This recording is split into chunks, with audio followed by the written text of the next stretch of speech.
Okay, collective. So, earlier I got on here and I said I didn't want to go do the damn thing. And I said all the reasons, the 55,000 reasons why I didn't want to go do the damn thing.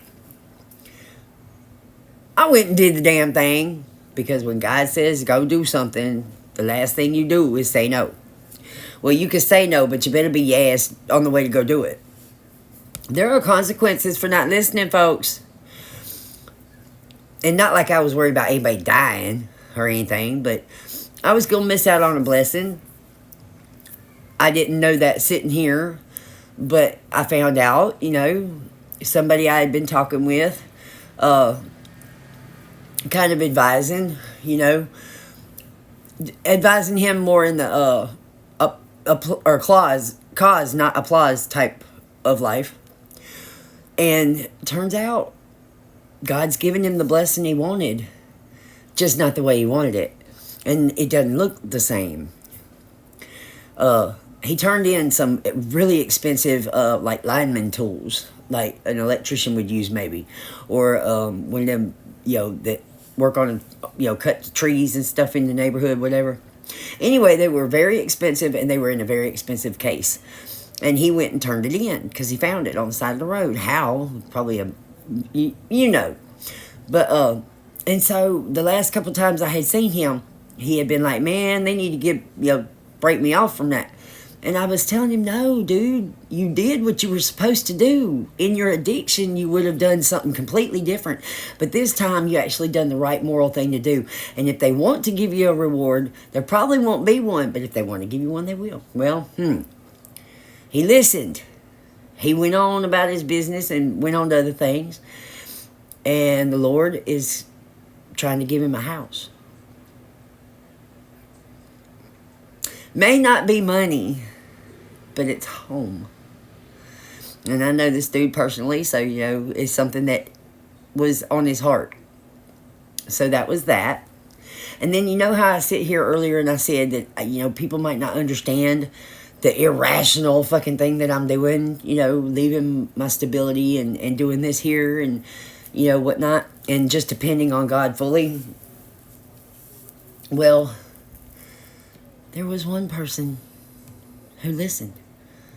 And actually, I could tell that it was resonating with him as far as, the 12 steps being like the end of what they tell you in recovery, that the spiritual awakening and the journey is much, much, much farther.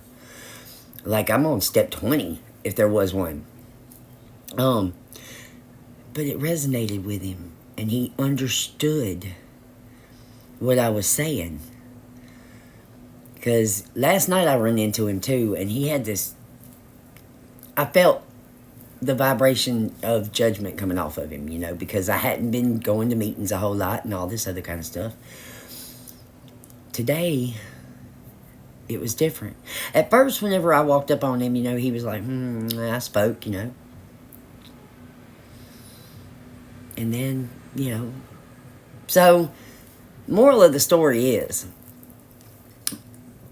I got off of here telling y'all I didn't want to go, okay? And then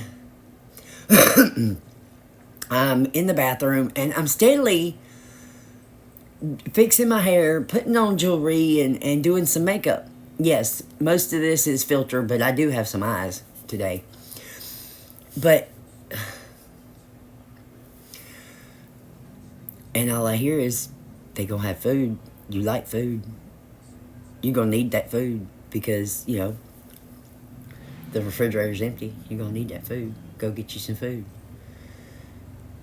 You need to get out and do things. You haven't been getting out and doing things. You don't fellowship with anybody but your collective now.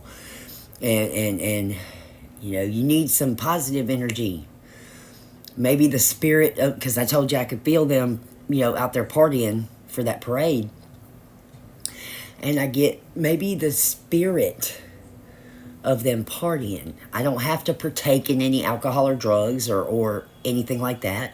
Maybe the spirit and the energy of what they're doing would be enough to lift me up. Spirit's never wrong, y'all. And I was able to be a blessing and find out how much of a help that I am. I got some confirmation, and I got some I got some food, and I ate some of it. You know, I come home and I pigged out. I let Pookie out because I promised him, because he was out. I had to bring him back in. And so hang on. So I let him out because because I do every day. You know, I let him out and let him run around and stuff.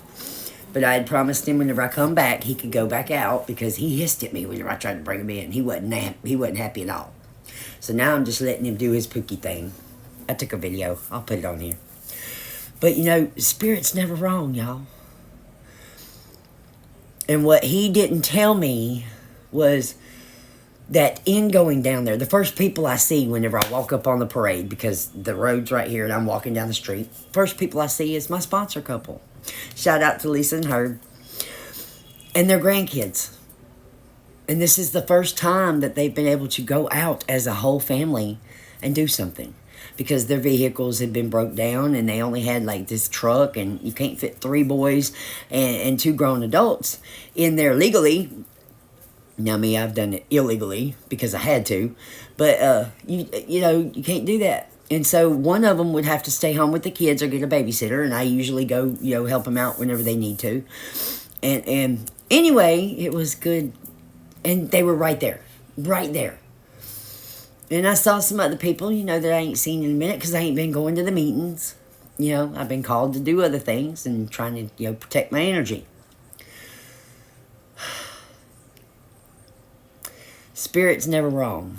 Never. Never.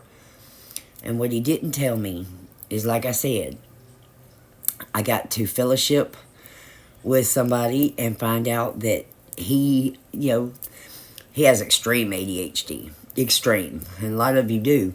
But he was able to, one day in here, he come to see if I was all right, because I hadn't been around. And I got to fellowship with him, and he listened, and how I knew that what I was saying was resonating with him is he don't cry, and he almost shed a tear. I saw the tears welling up in his eyes, you know, welling up in his troubled eyes as he started to speak. Okay, never mind. And so anyway, and then I see him today, and turns out he listened to the things I had told him that day, and like I said, his blessing. And then you know, I got to further counsel with him. And then the other gentleman that I saw last night, you know,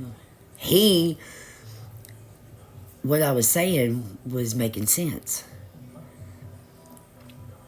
And I don't even know why I felt like I had to tell anybody anything, but I did. Sometimes I'll be doing what Spirit calls me to do and not even realizing I'm doing it. Of course, me, I'm an open book. I'm a very transparent person. I have just recently, within the last couple of weeks, actually started being real private. But I spill my shit on here all the time, because I have no secrets. I have nothing to hide. But, you know, Spirit does call for me to move a little bit more in silence today than he did, because of what he's got for me in the future. You know, and now that I'm on here and my face is getting seen more by locals and people, you know, not that I'm a celebrity, not that I think anything highly of myself like that, but you get what I'm saying. The more known that a person is,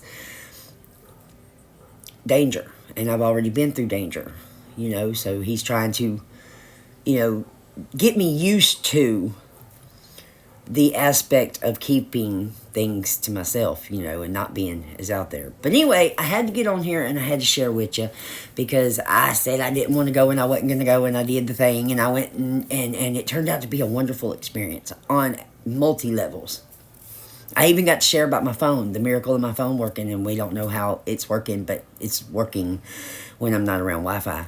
And I got to prove it, you know, because that's what I do. So till next time, which is probably going to be real soon, I love you. You're not alone. You got this. We in this together, okay?